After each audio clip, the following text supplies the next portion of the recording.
मतमोजणी दरम्यान काय काय गोष्टी आढळल्या? आपण सर्व बघतच आहात की मुंबईमध्ये आणि महाराष्ट्रामध्ये शांततेमध्ये मतमोजणी सुरू आहे. मुंबईमध्ये आपल्याकडे 36 विधानसभा मतदारसंघ आहेत आणि 36च्या 36 मतदारसंघांमध्ये अतिशय शांततेत मतमोजणी सुरू आहे. आता तर सुरुवात आहे आणि आमचा जो बंदोबस्त आहे तो चांगला सगळ्या ठिकाणी लागलेला आहे.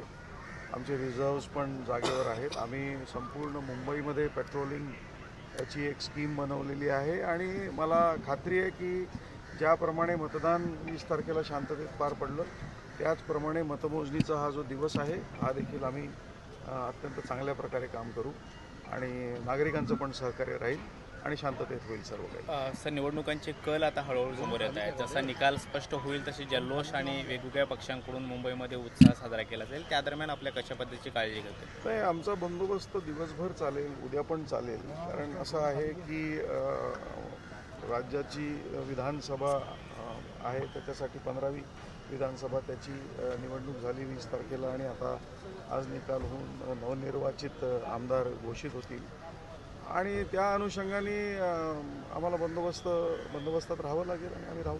सर, काही ठिकाणी राज्यात कायदा सुव्यवस्थेची परिस्थिती पाहता विजय मिरवणुकांना बंदी घालण्यात आलेली आहे पोलिसांमार्फत. नाही, असं आहे की असं काही संपूर्ण बंदी वगैरे नसते आणि जो काही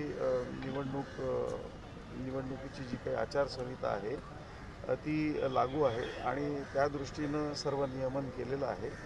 आपण नेहमी सुवर्णमध्य साधतो. काही बंधनं पण पाळावी लागतात आणि काही सूट पण द्यावी लागते. थँक्यू. एक रिक्वेस्ट हिंदी में प्लीज.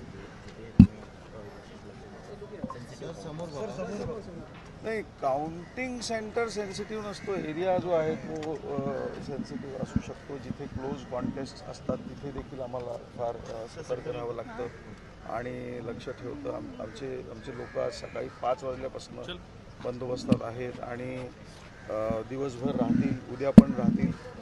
तर हे एक आमचं कर्तव्य आहेच आणि ते आम्ही निश्चितपणे पार पाडतो.